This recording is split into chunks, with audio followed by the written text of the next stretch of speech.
যার মাথায় কিচ্ছু নাই, হুমায়ুন কবির।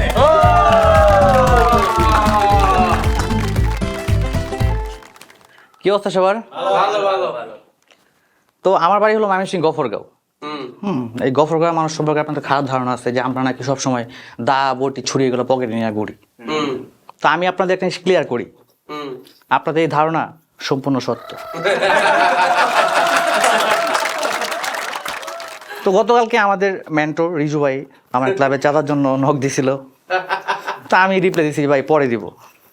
তো রিজু ভাই ঘন্টা দেড়েক পর আমার ফোন দিছে যে হুমায়ুন তোর এত স্নেহ করি, এত ভালোবাসি, তোর কাছে এই ব্যবহারটা আমি আশা করিনি।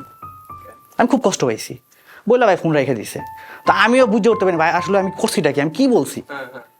পরে দেখি যে পরে দিব, যা লিখছি ভরে দিব।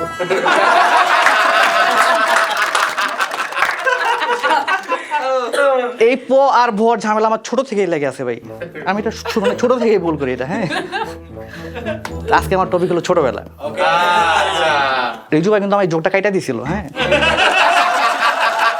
আমি কষ্ট পাই নাই, একজন কষ্ট পাইছে, ও 14টা যোগ পাঠাইছে পার্টিসিপেন্ট আমাদের, ও 13টা যোগ বাইক এটা দিচ্ছে। ওকে ভাই আমার কাছে কি মনে হয় জানো? আমি কি মনে হয়, রিজু ভাই মানে কমেডি করার আগে সুন্নতে খাতনা করাইতো।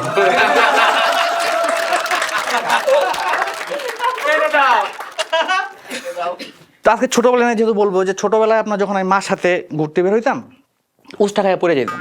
তো মারে বলতাম মা উষ্টা খাইয়া পড়ে গেছি। তো মা সুন্দর করে আদর করে উঠাইতো, উঠাই আর 3টা চটনা দিত। তো আমি একটা জিনিস বুঝতাম না যে আসলে আমি কি উষ্টা খাইয়া ভুল করছি নাকি মাকে বইলা। এখনকার বাচ্চারা কি করে, যেমন মারামারি করলে একটা একটা মাথা ফাটায় এলায়, হসপিটাল ভর্তি। আমাদের সময় কি করতো, একটা একটা কামড় মারতো। তো ভুল করে যদি ভাই আমারে কেউ কামড় দিত, আমি এই কামড়ের উপরে কামড়ে দাগ বসে রাখতাম মারে দেখানোর আগ পর্যন্ত। মারে দেখাইতাম, মারে দেখানো, আমরা কিন্তু সবাই মাটির তৈরি। হ্যাঁ, মারে দেখানোর পরে মা বলতো যে আল্লাহ যে ধরে কি দিয়ে বানাইছে। আমি বললাম যে আম্মা আপনার বাপের ভাই মাটি দিয়া। আমার খুব আফসোস করে কয় যে সেদিনই তোর বাপের কথা শুনতাম, তোর মতো সন্তানের মুখ আমার দেখতে হইতো না।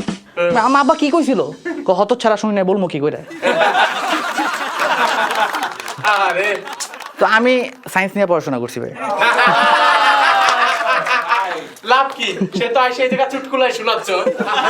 আপনি আসেন, আপনারা বলবো না ভাই। তো ভাই আমি যে সায়েন্স নিয়ে পড়বো এটা আমি বুঝার আগে আমার মা বুঝছিল।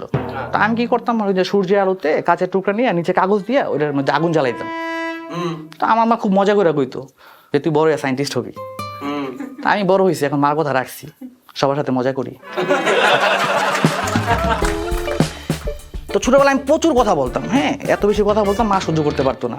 তো মা নিয়ে গেছে মুচির কাছে, মুচির 100 টাকা দিছে, ওর মুখটা সেলাই করে দেয়। আমি বললাম যে আম্মা এই 100 টাকা আমার দিলে আমি 10 দিন চুপ থাকতাম। হ্যাঁ, বেজ্জতি, মারা এমনই করে। তো আমি মারা নিয়ে অনেক কথা বললাম, বাবা নিয়ে কিছু বলা উচিত, কিন্তু বাবা নিয়ে আমার কোনো জোক নেই। কারণ বাবার সাথে আমার সম্পর্ক খারাপ। হ্যাঁ, একটা ভুল বুঝাবুঝির কারণে সম্পর্ক খারাপ। তো বাবা ছোটবেলায় কি বলতো, নে বাবা খা।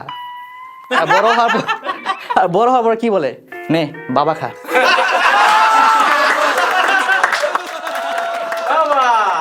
তবে বাবা একবার কিন্তু খুব খুশি হয়েছিল যখন আমি স্কুলে পিতা পুত্রের বয়স অঙ্কটা মিলাইছিলাম। তা আমার স্কুলের মধ্যে আমি ছিলাম একমাত্র ছাত্র যে পিতা পুত্রের সঠিক বয়স বের করছিল। পিতার বয়স 35, পুত্রের বয়স 25। বাবার সাথে মিলছিল। তো পুরা স্কুলে ভাই হইচই পড়ে গেছে। আমার তো অ্যাওয়ার্ড দিতে চাইছিল। তো অ্যাওয়ার্ডের কথা মনে পড়লো যে আমি একবার স্কুলে সবচেয়ে বেশি অ্যাবসেন্ট থাকার জন্য অ্যাওয়ার্ড দিতে চাইছিল। তো আমি ওই দিন স্কুলে অ্যাবসেন্ট ছিলাম। তো আমাদের বন্ধু বান্ধব অনেকে মনে করেন যে মার সাথে খুব ভালো সম্পর্ক, ওদের প্রিয় মুভি না হলো মায়ের আঁচল। আমার বাবার সাথে সম্পর্ক খারাপ, আমার প্রিয় মুভি হলো বাবার সাথে যুদ্ধ। তো মনে করেন যে ছোটবেলায় আমি মানে গোসিটি বেগম দেখি নাই, মির্জাফরও দেখি নাই, কিন্তু কিচ্ছু পড়ি নাই বলে পরীক্ষা হলে সবার আগে লুসিড নেওয়া আমার বন্ধুদের দেখছি। হ্যাঁ, পরীক্ষার হল থেকে বের হওয়া ছাত্র আর অপারেশন থেকে বের হওয়া ডাক্তার দুজনের একটা কমন ডায়লগ আছে। হ্যাঁ ভালো হয়েছে, তবে এখন কিছু বলা যাচ্ছে না। তো আমাদের সময় কি হইতো, ঢাকা থেকে কিছু কাজিনসরা যাইতো বেড়াইতে, তো ওরা খুব শুদ্ধ ভাষায় কথা বলতো, কেমন আছিস, কোথায় যাচ্ছিস। তো এই কথাগুলো শোনার পর আমার কাছে ধাক্কা লাগতো, আমি তো শুদ্ধ বলতে পারতাম না। তো ওদের নিয়ে মাঠে খেলতে গেছি, তো এক ভাই দেখলাম যে মাঠে কোনায় চলে গেছে, তা আমার ভিতর থেকে চলে আসছে শুদ্ধ ভাষা, ভাইয়া ওখানে যেও না, ওখানে হাঁপ আছে।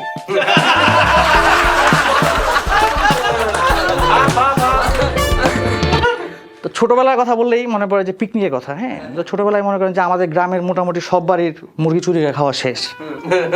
তো লাস্ট যেদিন পিকনিক করছি, আমার আপন চাচির মুরগি চুরি পিকনিক করছি। তো পিকনিক করছি, সকালবেলা কাকি আমার 100 টাকা দিছে, বাবার টাকাটা মর্জিয়ে দিয়ে যাতে চোরের হাত পা বেঁকা হয়ে যায়।